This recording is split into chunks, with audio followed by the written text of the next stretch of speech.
तिष्ठते ज्ञान रूपेण नर रूपम कबीर भव। वासना जाल सर्वत्रम कृपा दृष्टि विनश्यते। तम कबीरम गुरुं वंदे ज्ञानेनायधिकं भव।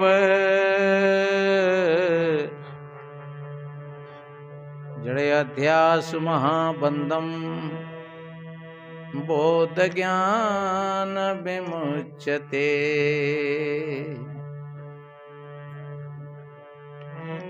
गुरु के सुमिरन मात्र सो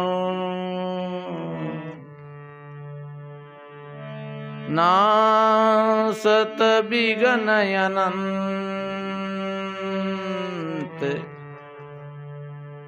याते सर्वारंभ में ध्यावत हैं सब संत।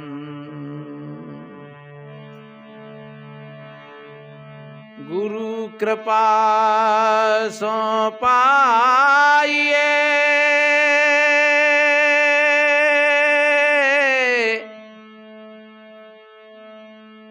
बुद्धि विमल विवेक। तीन ताप शीघ्र ही मिटे श्री गुरु चरणने कीटे। तीन ताप शीघ्र ही मिटे श्री गुरु चरणने कीटे।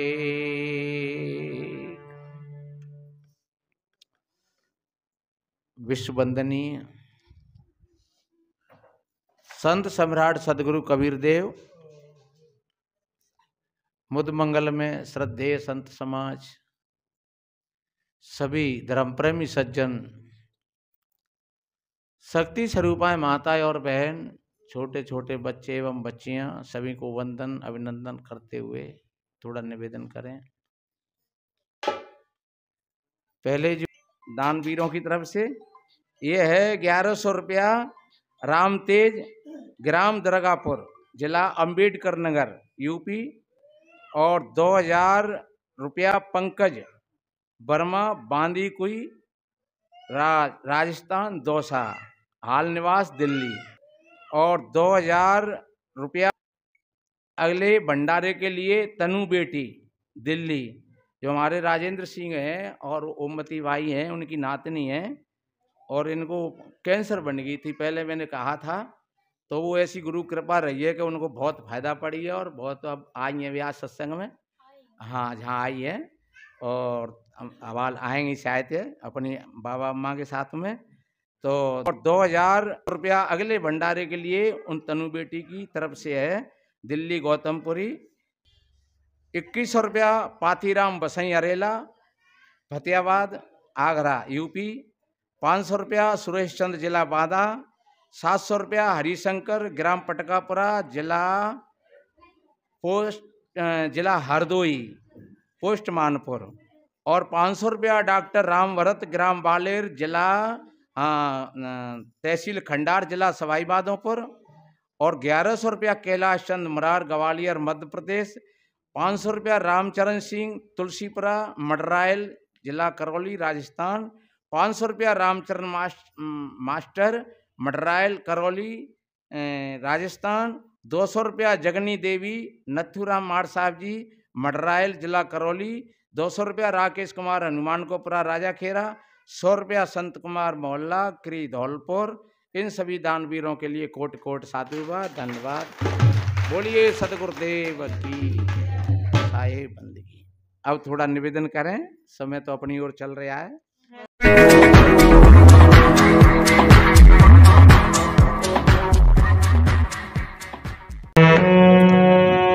कि माया मरी न मन मर्यो,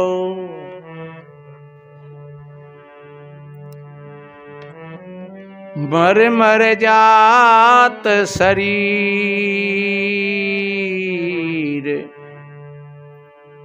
आशा तृष्णा ना मरी,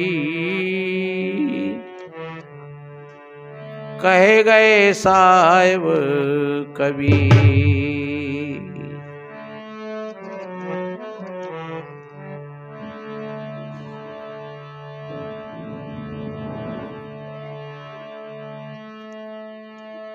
मन के मते न चालिए,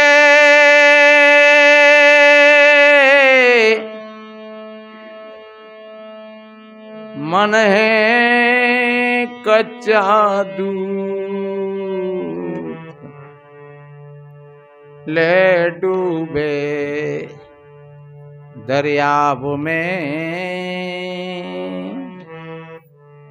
जाए हाथ से छूट। ले डूबे दरियाब में, जाए हाथ से छूट। धर्म प्रेमी सज्जनों, माया मरी ना मन मर्यो, मर मर जात शरीर। कुछ भाई लोग सोचते हैं कि ये माया कभी मरती नहीं है और मन भी नहीं मरता है, ये शरीर मर जाता है। और वास्तव में ये बात बहुत दूर तक सही है, लेकिन ऐसा नहीं है कि माया और मन मरते नहीं हो। कोई ज्ञानी पुरुष होते हैं, मारने का मतलब है उसको अधीनस्थ कर लेना, उसके वशीभूत ना होना। आपने अपने मन को वशीभूत कर लिया। अगर आप अपने मन के गुलाम हो तो तुम्हारा मन मरा नहीं है, और अगर तुमने अपने मन को गुलाम बना लिया तो समझ लो कि अब मन मर गया। अब जो मरा हुआ मन है वो अपना असर नहीं दिखाएगा, क्योंकि मरा हुआ है वो। इस तरीका से कबीर साहब जी ने कहा है कि माया मरी न मन मरा। जब तक हमारे भीतर में ये अज्ञान है तब तक ये माया और मन अपना बरकरार काम करते रहते हैं, ये आपको ले जाएंगे। कबीर साहब जी ने कहा है, मन के मते न चालिए, मन है कच्चा दूत, और ले डूबे दरिया में, जाए हाथ से, फिर आपको जो डुबा देगा, फिर आप बच नहीं पाओगे। मन का ऐसा हिसाब है कि वो खूब खूब साथ दे तुम्हारा, लेकिन जब कोई वक्त आ जाए तो फिर तुमको डुबा दे। क्योंकि बड़े बड़े राजा रईसों की कहानी है, राजा रईसों की नहीं, बड़े बड़े साधु सन्यासियों की कहानी है, जो मन के चक्कर में फंसे गए। मन की बात जिन्होंने मान लिया तो समझ लो कि वो धार में चले जाएंगे। तो फिर कौन की बात माने? फिर अपने राम की बात मानो, अपने भीतर राम की बात सुनो। 1 मिनट बैठ करके आप कोई भी शब्द बोलते हो तो मन के भावावेश में मत बोलो, थोड़ा विचार करो। कोई कोई भाई कहते हैं देख मैं सही कहूँ तो बुरी लग जाएगी, पर बुरी तो पहले ही है गई। अरे बुरी तो लगेगी, जब तू जानबूझ के बुरी कह रहे हो है तो बुरी लगेगी। तुम खरी से खरी बात कहो, लेकिन 1 मिनट उस पर विचार कर लो बैठ करके, सही, चाहे वो पारिवारिक बात हो चाहे सामाजिक बात हो। आप 1 मिनट उस पर अपने मन पर अनुशासन कर लिया, आप थोड़े से विचार के जा बातें में कहेंगो तो जे बात कहाँ जाका अर्थ निकलेगा और जे बात कहाँ पहुंचेगी। तो तुम 1 मिनट नहीं, आधी मिनट अगर तुम रुक गए और विचार किया तुमने, तो तुम्हारा मन सद गया, और तुम शब्द भी कोई बोलोगे तो फिर वो सुता हुआ शब्द निकलेगा। लेकिन मन के भावावेश में अगर तुम बोल गए तो फिर वो बात जरूर, वो दूसरे को ही नहीं, वो फिर तुमको भी बुरी लगेगी थोड़ी देर बाद। कह रहे जा बात मैं नहीं बोलतो तो शायद आज जी मेरे बात सामने नहीं आती, लेकिन बाद ना मैं जल्दबाजी कर गया था। और हर व्यक्ति को ऐसा एहसास होता है, कोई समझदार आदमी तो उसको स्वीकार कर लेता है, और जो मनमूढ़ होता है वो उसको स्वीकार नहीं करता है। इसलिए मन का मारने का मतलब है आपने अपने मन को अपने बस में कर लिया। और एक बात बनाए, जब तुम ध्यान की तरफ जाते हो, तुम अपनी आत्मा की तरफ जाते हो, तुम कभी ये विचार करना कि मैं कौन हूं, मैं कौन हूं। ये भाव जब भीतर से आएगा कि मैं कौन हूं, तो ये पता लगेगा कि मैं वास्तव में हाथ नहीं हूं, ये हाथ तो मेरे हैं। मैं पैर नहीं हूं, ये पैर मेरे हैं। मैं मन भी नहीं हूं, मैं चित्त भी नहीं हूं, बुद्धि भी नहीं हूं। तो जब तुम्हारे भीतर में ये प्रश्न गूंजता चला जाएगा कि मैं कौन हूं, मैं कौन हूं, तो फिर तुम अपने उस मैं के केंद्र पर पहुंच जाओगे कि जहां मन तो नहीं बचेगा, और केवल जो मैं की भावना है वो तुमको आत्मा के तत्व तक पहुंचा देगी। तो वहां तुम्हारा मन मर गया, वहां मन नाम की कोई चीज नहीं रही, मन बचेगा ही नहीं। इसलिए सदगुरु कबीर साहब जी ने कहा है, रे संसारी लोगों, तुम्हारा मन नहीं मरा और माया भी नहीं मरी, क्योंकि मन माया दो एक हैं। दो नहीं है, मन और माया दो नहीं है। मन माया दो एक हैं, माया मन ही समाए, तीन लोक संशय परी। कितना बढ़िया कहा है, तीन लोग संशय में पड़ा हुआ। अरे जब मन मर गया तो फिर माया कहां बचेगी। जब मन मर गया भाई, जब कोई पुड़िया है कोई, और पुड़िया में जीरो रखो है या कोई बीज रखो है, वह पुड़िया में लग गई आग, तो पुड़िया जल गई। तो पुड़िया जल गई तो फिर में तो जो बीज रखो वो कहां बच जाएगा। जब पुड़िया जल जाएगी तो उसमें रखी हुई वस्तु भी जल जाएगी। तो ऐसे ही मन क्या है, मन एक पुड़िया है, और माया क्या है, वो माया मन के बीच में जो बीज रूप से समाये है उसको माया कहते हैं। माया कोई स्त्री नहीं है, माया कोई पुरुष नहीं है, माया कोई रुपया पैसा नहीं है, माया कोई घर मकान नहीं है। माया का अर्थ ही है अज्ञान। वो जब अज्ञान का पेड़ बन जाता है बड़ा, तो वो हमको परेशान करता है। मन के भावावेश में आकर के हम गलत बोल जाते हैं, मन के भावावेश में आकर के हम गलत कर बैठते हैं, और वही गलत करना, वही गलत बोलना, वही गलत खाना पीना हमारे लिए हमारे दुखों का कारण बन जाता है। और कौन दुख सुख देगा हमें, कौन हमारा दुश्मन है संसार में, है बैरी तेरा कोई नहीं बंदे, बैरी तेरे फैल रे, अपने फैल संभाल कर कर गली गली की सेल रे। आप अपने मन से पूछिए शाम को बैठ करके कि आज कितना बढ़िया काम किया है या कितना गलत किया है, तो फिर भीतर से तुम्हारी आत्मा उसका फैसला देगी कि ये काम गलत हो गया, ये अच्छा नहीं हुआ।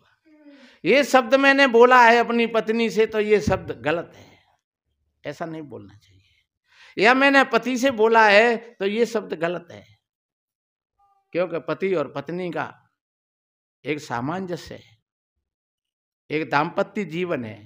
वो देखने के लिए दो हैं, वरना वो भीतर से दोनों एक ही हैं। एक बढ़िया तरीका से कमाते हैं, दोनों कमाते हैं तो एक जगह कमाई आती है, और दोनों कुछ करते हैं तो वो एक जैसा ही करते हैं, क्योंकि बच्ची बच्चा है तो वो दोनों के ही हैं, घर मकान है वो दोनों का ही है, तो दोनों का ही अधिकार है, दोनों का ही सम्मान है, दोनों का ही अस्तित्व पूरा का पूरा। तो जब हम अपने अपने पार्ट पर सही हैं तो समझ लो कि तुम्हारा फैसला सही रहा। तो आप 5 मिनट बैठ करके अपने मन से पूछिए अपने भीतर की बात को, तो आपके सामने वो फैसला आएगा कि शायद दुनिया में और वो फैसला कहीं नहीं मिलेगा, क्योंकि आपका हृदय है वो सबसे एक न्याय का सिंहासन है। बाहर कोई न्यायकारी नहीं है, ये ध्यान रखो, और बाहर तुम्हारा न्याय कोई करेगा भी नहीं। आप पति पत्नी में विवाद है, तीसरे व्यक्ति के आप पास में जाओगे, तुम्हारा विवाद और गहरा हो जाएगा। आप दोनों भाई भाइयों का विवाद है, तो आप तीसरे चौथे व्यक्ति के पास में जाइए, तो तुम्हारा विवाद और गहरा हो जाएगा। हाँ, अगर कोई ऐसा कोई संत है, कोई सदगुरु है, कोई विवेकी है, जो दोनों को ठीक तरीका से एक विवेक के आधार से एक न्याय सम्मति दे दे, ऐसे लोग तो बहुत कम हैं। अंततः उलझाने वाले और बढ़ाने वाले बहुत हैं। इसलिए तो कहा है कि तुलसी पर घर जाए के दुखन कहिए रोए, भरम गमावे आपनो बांट सके नहीं कोई। तो आप बैठ करके बड़े शांत चित्त से और अपनी समस्या का समाधान कर सकते हो, दोनों बैठ करके, चाहे भाई भाई हैं, चाहे पति पत्नी हैं, चाहे सास बहू हैं, और प्रेम से समाधान होता है। समाधान है तो प्रेम में है, और क्रोध में तो फिर विवाद है, झगड़ा है, लड़ाई है, तो वो शांत नहीं होगी, बाहर उसका कोई समाधान नहीं है। इसलिए कबीर साहब जी ने तो जहां तक कहा है, बुरा जो देखने में चला बुरा न मिलिया कोई, और जब दिल खोजा आपना तो मुझसे बुरा न कोई। कितनी बढ़िया बात कही है। आप 5 मिनट बैठ करके देखोगे, जहां किसी भी तरीका से मेरा मन अशांत है, मेरे मन में विकृति है, या तो फिर आप 5 मिनट बैठ करके देखिए, तो 5 मिनट में फैसला तुम्हारे सामने आ जाएगा कि जी मेरी कमी रही है। अब तुमको उस कमी को कहने में थोड़ी शर्म महसूस होगी, क्योंकि बोल तो दिया। इसलिए संतों ने क्षमा को बड़ा बताया है। क्षमा एक बहुत बड़ा शस्त्र है। क्षमा निर्बलों का बल है और बलवानों का आभूषण है। क्षमा मांगने में संकुचित मत होइए। अगर गलती हो गई है तो आप क्षमा स्वीकार करिए उसको, और अगर किसी दूसरे ने गलती कर दी है तो फिर आप क्षमा कर दीजिए। ये संत और सज्जन और सत्संगियों का काम है। किसी गंदी चीज को अपनी गांठ में बांध करके नहीं रखना चाहिए। कोई बात अगर गंदी से गंदी किसी ने सुनाई हमको, और इधर से सुनो और तुम तुरंत उधर को निकाल दो, क्योंकि गंदी चीज को तुम जितना तुम गांठ में बांधोगे वो तुमको उतना ही परेशान करेगी। चाहे वो बहू की बात हो, चाहे वो सासू की बात हो, चाहे पति पत्नी की बात हो। गंदी चीज को तो जैसे सफेद कपड़ा में दाग लग जाए तो वो कपड़ा अशोभनीय लगता है, और फिर ये लगता है कि भोजन बाद में पावेंगे, पहले जा कपड़ा को कछु कर लें, जो दाग बुरो लगे रहो है। बढ़िया आदमी होगा तो उस दाग को सहन नहीं करेगा, चाहे बहन हो भाई हो, तो पहले उस दाग को, हजारों कामों को छोड़ करके उस दाग को छुड़ाने का प्रयास करेगा। तो सफेद कपड़ा पर जब दाग सहन नहीं होता है तो फिर अब चित्त पर दाग को कैसे तुम सहन करोगे? जो तुम्हारे चित्त पर दाग लगा हुआ है, तुम जूता पहन करके हो, तुम रोड पर चल रहे हो और बाई चांस कोई कंकड़ी चली जाए, फिर तुम क्या करोगे? क्या चलोगे? क्या उस कंकड़ी को निकालोगे? है, पहले कंकड़ी को निकालोगे पैर में से, क्योंकि हर कदम पर वो कंकड़ी खटकेगी, और जब उसको निकाल करके फेंक दोगे तो तुम्हें एकदम शांति से मिलेगी, चलो काम बढ़िया हो गया, बाढ़ में जान दे। तो अब कंकड़ी निकाल करके फेंकी। बाई चांस आंख में कोई करकटो पड़ जाए तो फिर तुम क्या करेंगे? तुमसे कह के भोजन पाए लो, तो तुम पहले क्या करोगे? अरे आंख के कचड़िया निकालोगे, क्योंकि भोजन कौन अच्छा लग रहा है? भोजन तो भाई, भोजन का रस तो खराब हो रहा है, क्योंकि आंख में पीड़ा हो रही है। तो पहले हम आंख की पीड़ा को देखेंगे, जब बाद में हम भोजन करेंगे। और मेरे भाई बहनों, वास्तव में ही ये जीवन जीने की कला है। ये किसी देवी और देवता और किसी पूजा पाला की बात नहीं है, और किसी भजन और ध्यान की बात नहीं है कि हम कहो को नाम लें भगवान को तो शायद हमें शांति मिल जाए। तुमको शांति जब ही मिलेगी। बता दें, एक जगह कहीं पर एक गांव में कुआं था, तो वो गांव का कुआं, उसमें से बदबू आ रही। एक दिन हो गया, 2 दिन हो गए, 3 दिन हो गए, और बदबू बढ़ती गई वहां में। वे गांव के लोग किसी पंडित के पुजारी के पास गए, बोले महाराज क्या करो जाए, हमारे तो कुआं में बहुत बदबू आ रही है, अब कैसे, और मरे प्यासे। पंडित जी ने कहा कि भैया एक काम करो, तुम 24 घंटा को रामायण को पाठ कराओ और भंडारो करो। तो 24 घंटा रामायण को पाठ हो, खूब दे भैया ढोलक बाजे कीर्तन ते खूब पाठ चलता रहा धुआंधार। लेकिन 24 घंटा है गए रामायण को पाठ हैगो और हवनु हैगो भंडारो हैगो, लेकिन बास ज्यों की त्यों ही बनी रही। फिर ने कही महाराज बास तो नहीं गई। फिर कहू और ने कही तो ऐसा करो कि वहां एक यज्ञ कराऊ। तो फिर वहां यज्ञ हुआ 5 दिन का। तो 5 दिन का फिर यज्ञ हुआ, लेकिन फिर भी बात ज्यों की त्यों ही बनी रही। 5 दिन खूब यज्ञ वही और खूब भंडारे चले और साधु महात्मा साधु ब्राह्मणन के भोजन चले, लेकिन वो बात ज्यों की त्यों ही बनी रही। फिर वे बोले भैया अब क्या करो जाए, पाठ हुए गए रामायण को, भंडारा भी हो गया, यज्ञ भी हो गया, यज्ञ का भी भंडारा हो गया, लेकिन हम तो मरे प्यासे क्योंकि इसमें से बास नहीं जा रही है। फिर कोई घूमते घामते कोई महात्मा आए, विवेकी पारखी संत, तो बोले महाराज हमने तो देख लिया दुनिया का तमाशा वास्तव में, और हम प्यासे मरे महाराज, हमारे जा कुआ में से बदबू आ रही है, जाको कोई उपाय बताओ। सुन ले को चोला हमने चढ़ाए ले, पाठ हमने करवाए दो रामायण को, और कथा भागवत करवाए दई, और 5-7 दिना की यज्ञ है गई, लेकिन जाकी बास और बढ़ती जा रही है। महात्मा ने कही तो भैया जाके पानी निकालो। सो भैया पानी निकलवाओ, और पानी निकालता मैं वहां में कोई सुअर मरेगो सरेगो।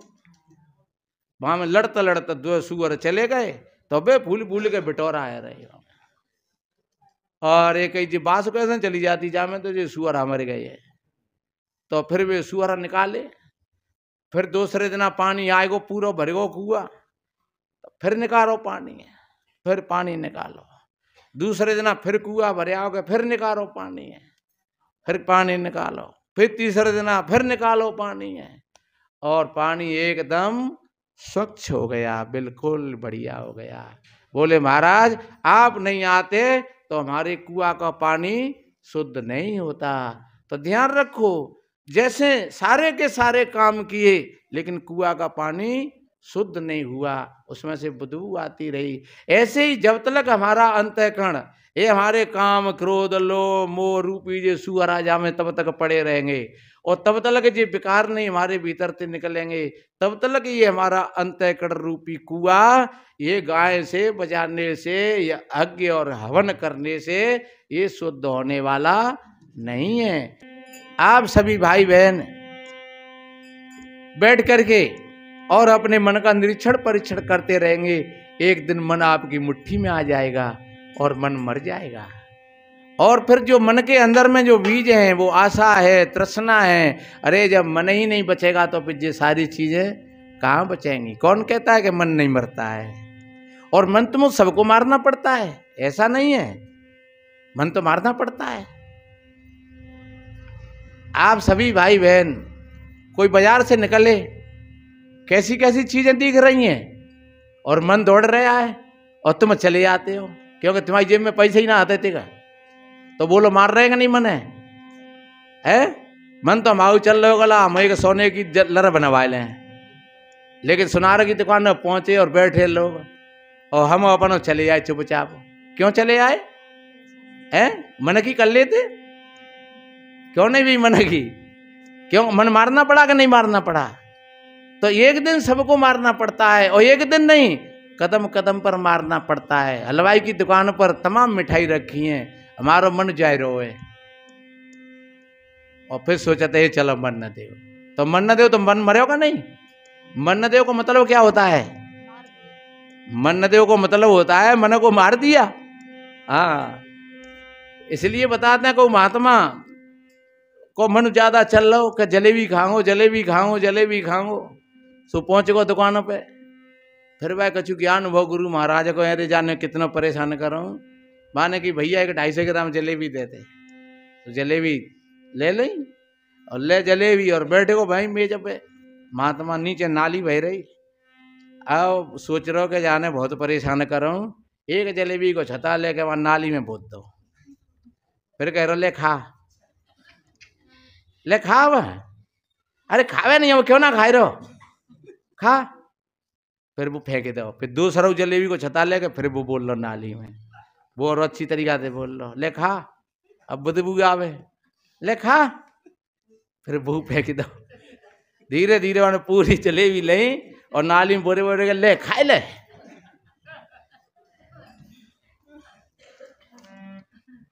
हमारे जमुना जी सुना रहे एक दिन कि वहां जाए महात्मा हाथ और कहीं बड़ा चढ़ेला सोगो, तो कहीं वो सवेरे ही आ तो बुला तो बाबा रहती कुल्लड़िया सो आए गए और पहली से तो वो कहे तो भैया मुझे मठा चाहिए।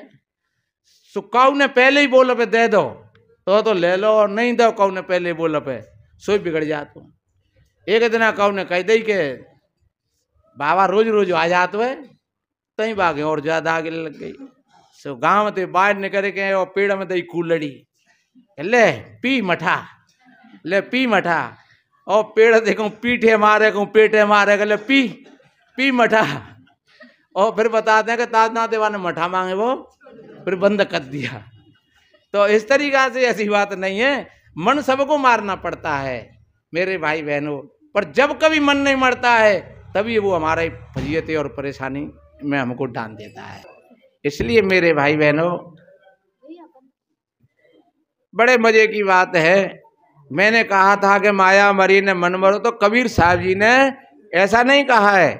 कबीर साहब जी ने एक दुनिया को चेतावनी देते हुए कहा है कि भैया आप साधु बने, महात्मा बने, घर गृहस्थी को त्यागा, लेकिन तुम्हारा न मन मरा और न तुम्हारी माया मरी।